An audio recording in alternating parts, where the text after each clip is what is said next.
when I started putting more effort into it, like when I set the intention that I'm gonna get better sleep, it was like it transferred to them. And are you tired, burnt out, listless? Do you poop out at parties? I'm Brianna, and yes, I am. That's why this episode of Brianna by Design is about me going to bed on time so that I can finally feel better. Now, the reality is I have dealt with sleep disturbances for half my life, literally half my life. I'm 35, and I remember when I was 17, I was sick and I started to have trouble sleeping, and I continued to have trouble sleeping. And at its worst, when I was about 20 or 21, I would sometimes never fall asleep at night. Once I got married, my sleep was a little better. I wasn't having to take sleep aids every single night, but then I had a baby who didn't sleep. So I'm just really used to being tired, to the point that I really don't complain about being tired that much. But I know that it impacts me, which is why it's something that I wanted to work on. In the last 2 episodes, you see me talking about being tired quite a bit, and it was just so obvious that it was something I needed to address. The main issue for me at this time is 2 different things. One is this. I have been not sleeping restfully for over 2 hours. It's 3:37. I went and got the baby at 1:17 after my husband was unable to quiet him.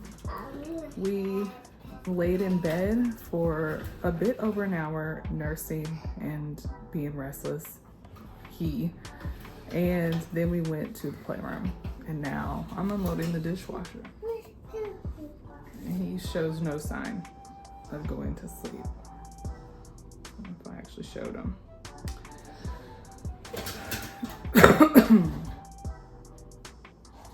I mean, I really meant what I said when I said I feel like the universe doesn't want me to get a full night's sleep. Yes, my children. When my first was born, he just would wake up multiple times throughout the night and I would have to nurse. I actually quit nursing at 17 months because I thought that would help him stop waking up. It did not. My husband said that when our son was able to sleep through the night for a whole month, then he would be ready to consider having a second child. That's why our kids are 4.5 years apart, because my son was over 3.5 before he finally slept through the night for an entire month. This is the second problem.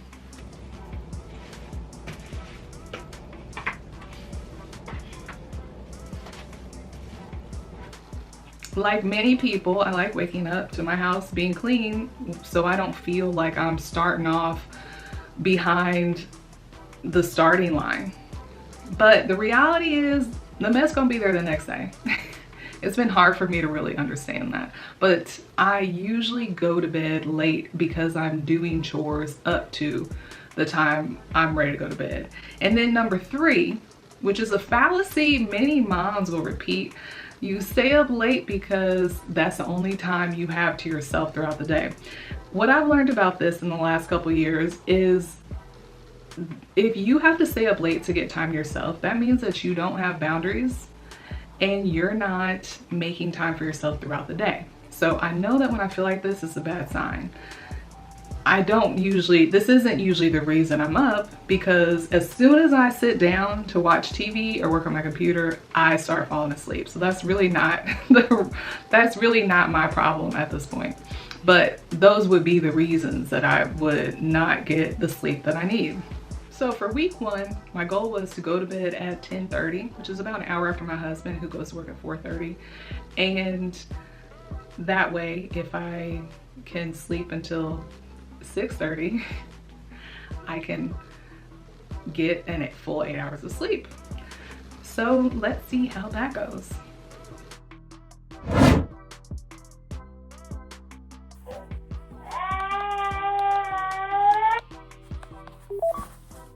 It's currently 5:04 a.m. and my toddler woke up at about 3:50. My husband brought him in to nurse, and I put him back in the bed about 4:50, and he's just doing this. It's it's 1:27. It's not about. It's 1:27 and I am so tired that I feel like I can't complete any task right now. I would like to go to the grocery store, but I'm just like so tired. Which is still better than last week, I guess, because last week I had more days like this. But I think I'm gonna have to up the stakes and try to go to bed at 9:30 instead of 10:30, because 10:30 still theoretically at most, if I wake up at 5, which seems to be my like most common, like probably my average wake up time, if I wake up at 5, going to bed at 10:30 gives me an opportunity for 7.5 hours of sleep, but that just has not happened.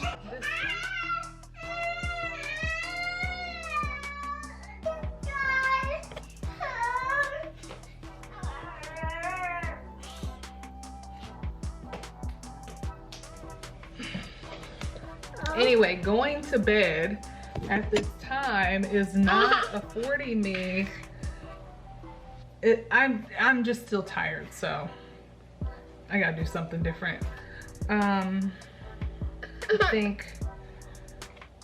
think we got up at 5:30, but Royce was awake earlier, so I spent a lot of time just ignoring him without being aware that I was ignoring him being awake. Yeah, I don't know. I had a piece of fruit today. Did I have a vegetable? Not quite. Maybe it's nutrition. I don't know. But I'm pretty tired, despite my efforts. As you see, while I did go to bed at 10:30-ish, I didn't get to sleep till 6:30 because that was wishful thinking. The kids would never sleep that long. So for me to just think, well, I'll just go to bed to give myself enough time to possibly get enough sleep is unrealistic. They're getting up too early, so I'm still not getting enough sleep. So while I did feel good, I felt better getting more sleep, I realized I needed to go farther. I needed to dig deeper and probably go to bed at 9:30. I do want to stop and share my sleep time. So I started tracking my sleep the week before, and here are some of my sleep times, like my average: 12:40, 10:30, 11:30, 11, 11:30, 11:30. And then this week that I did this challenge, it was 10:15, 10:50, 10:15, 10:30, and 10:30. So I did better. You can see that's a big difference, but I was still getting up at 4:45, 4:55, 5:50, 5:50, 5:30, 5:30. So even though I was going to bed on time, I wasn't getting 8 hours of sleep like I wanted to get. So I decided I need to go to bed earlier, and that's what I did for week 2. Let's see how that went. That was my first time trying to go to bed earlier, and I'm awake. It's 4:45 a.m., which is earlier than I wanted to get up. My goal was 5 o'clock, but yeah, I've been awake since my husband left for work, which was about 4:35. I will say I don't think I slept as deeply as I normally do. I got sleepy around 10 o'clock with the help of Unisom sleep tablets. And it seemed like I woke up several times, so I'm interested to look at the Apple Watch data, which I guess I can do now. But I woke up pretty close to when my husband went to work, so we could all get on the same schedule. Like, that's, if this works and I am able to adjust my sleep schedule and get decent sleep, then we could all end up having the same schedule, and he would be much happier with that, and I would be more productive. So might do it. He's been telling me to just go to bed at the same time as him since his work schedule changed in 2022. He used to work from about 1 to 9:30, and then it changed to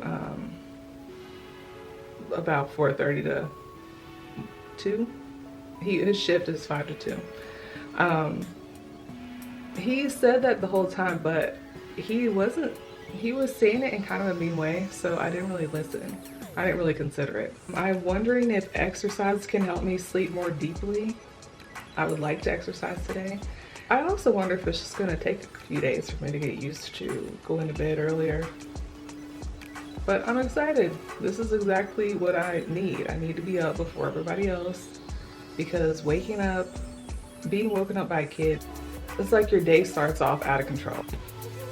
I'm happy with this one.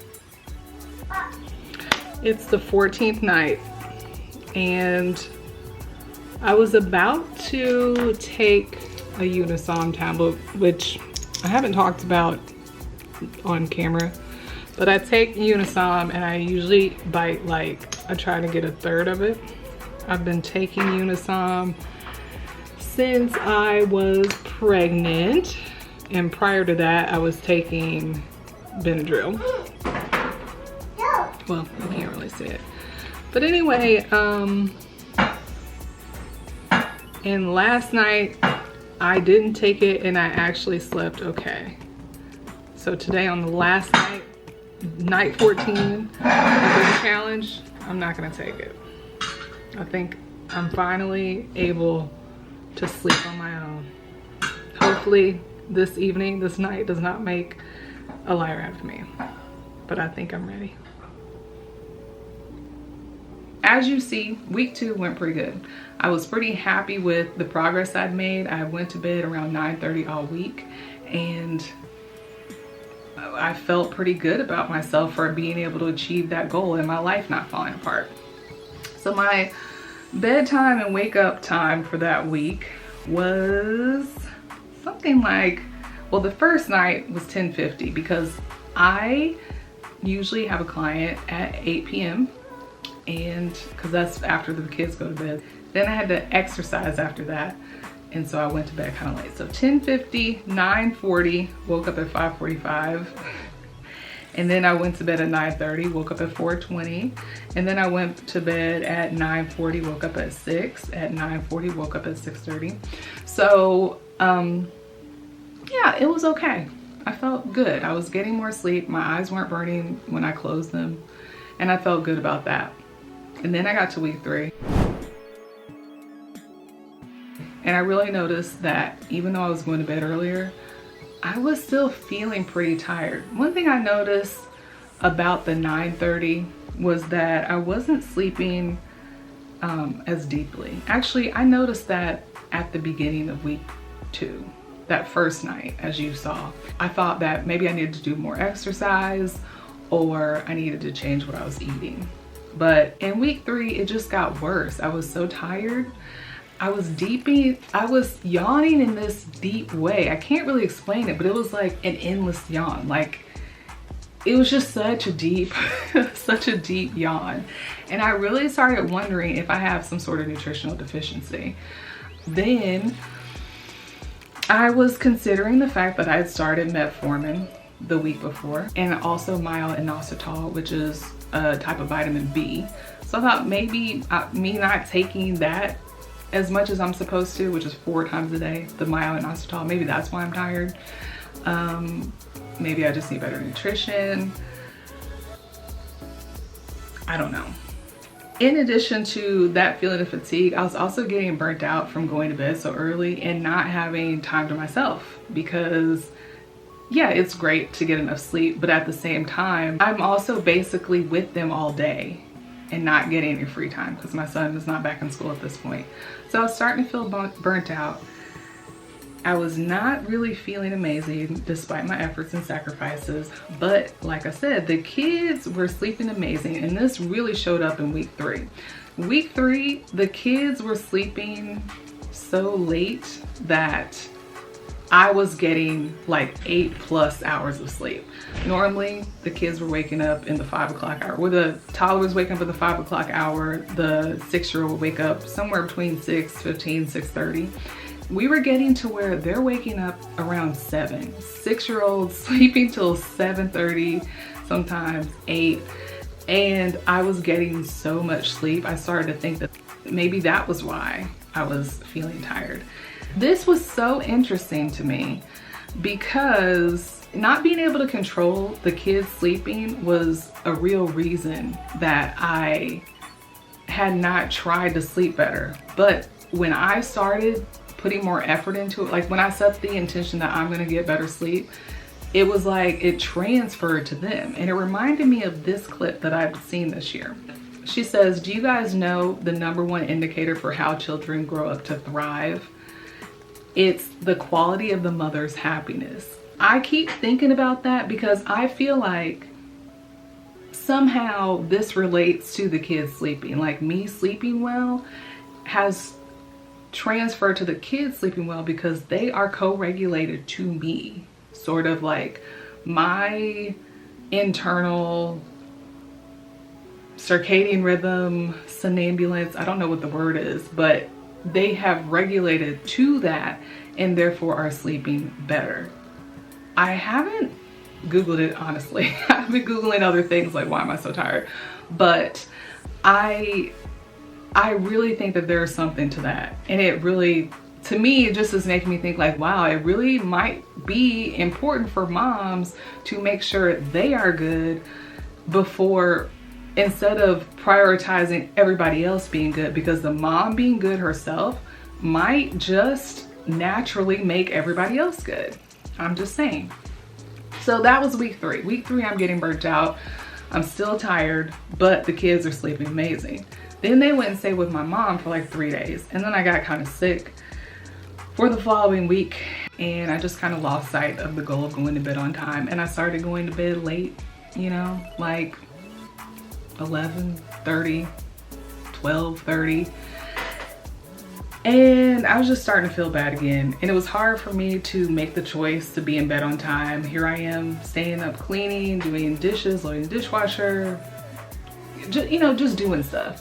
So I met with my coach and I asked her to do the swish pattern with me, which is a neurolinguistics programming technique that changes the way your brain reacts to a trigger. In this case, the trigger was my husband laying in bed reaching over to turn his light out, because that usually to me signals that I'm too late, I'm not going to get to spend time with him or cuddle because he's already going to sleep and I'm not ready to go to bed, and therefore I usually just don't try to hurry up. But doing the technique was, the purpose of that was to help me instead just hurry up and get to bed. Like let that be a cue to go to bed instead of sort of a cue to just take my time because I've already lost. Go ahead, close your eyes again. And bring back that old picture. And step into the picture so that you're seeing it through your own eyes. And have it fill the screen. Now, take that picture of the new state of you going to bed early and put it in the lower left-hand corner and make it small and dark. And when I say swish, I want you to bring that picture up and make it explode big and bright on the screen while that old picture shrinks to a distant point and disappears. And it can happen as quickly as 1, 2, 3, swish. Are you ready? Mm-hmm. All right. So bring up that, you have that old picture on the screen, new picture in the corner. 1, 2, 3, swish. Go ahead and open your eyes, close your eyes. Bring up the old state, and bring up the new state in the corner.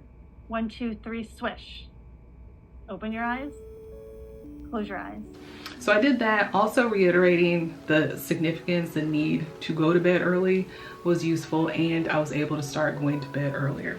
Then we went to the lake. We went to the lake and my toddler started climbing out of the pack and play, and then came home and started climbing out of the crib and would be up, just up. You know, the other day I woke up to him standing in the dark doorway, just breathing heavy. So we were kind of, it was rogue. He was having me up for 2 hours in the middle of the night. So I'm kind of dealing with the same issues again. And instead of continuing to suffer as I had been, because I hadn't valued my well-being, I don't know if I mentioned that, but I think a lot of moms don't care enough about themselves to try to feel better. We just let it happen, and that's why staying up late to get some free time, even though it makes us feel worse, seems like a reasonable trade-off when it doesn't. It's not. We need to find a real solution. So I finally got a crib tent, which he has hated. Well, he hated it the first night, but he's sleeping in it now. So that was how everything went, and this is where I am now. My conclusion: I got the crib tent. I also decided that I need to shoot for 7 hours of sleep. Like I said, I was getting like 8+ during week 2 and 3, but I think that just might be too much for me. So shooting for about 7 hours of sleep. I'm still working on the toddler sleeping later, like getting him back into the habit of sleeping later since he has the crib tent. Today he woke up at 7, so we're on our way. And I also will stay up when I need to, because I can be flexible, right? I don't have to have these really hard and fast rules. If I need to stay up and have a little me time, I will do that, but I'll just keep in mind that I don't need too much of a good thing. I just need those nights here and there. I also want to say that it feels great to get a notification from my phone that says you've hit your sleep goal. Great job, or however it says it. And that's really made me think about how much the negative feedback in our lives has an impact on us. So every time I close my eyes and they burn because I'm not getting enough sleep. Every time I see a notification on my phone that says you average 5 hours of sleep for the last month, or every time the wind down for sleep notification comes on my phone and I'm not even close to winding down, those things all make me feel bad. That negative feedback makes me feel bad. I think has contributed to the sense of low efficacy and low self-worth and inadequacy. I think all of those things, even though they're so almost neutral, you know, it's not someone saying you're a bad person, but it's just like, just constantly showing you that you're not doing what you want to be doing. You're not taking care of yourself the way you want to be. I think those all have an impact. And I think that's part of the reason getting enough sleep or going to bed earlier has been such a huge impact on me. Getting adequate sleep is the foundation of success. I think that needs to be prioritized in any sort of transformation process, because when you feel better, you can do better. You can only push yourself so far. So if you are doing the number one thing you need to do to rest, which is sleep, you are setting yourself up for a longer trajectory of success, because you're going to have the motor to go. Now, like I said, I still think that my nutrition is a factor, so that's something else that we're going to work on down the line. But for now, I'm feeling really good about this, and I am hoping, or not really hoping, but I'm happy with the impact that this is going to have in my life overall. So thanks for checking this episode out. I really hope that I've inspired you to prioritize your sleep. And I hope that if you've been watching this series, you're really thinking about some ways you can change. Sometimes it's really hard to sort of reverse engineer the problem to get to the solution, and sometimes you need help to do that, which is what life coaches are good for. If you want more insight, please message me, leave a comment, or visit my website, which is in the link below. We'll see you in the next episode.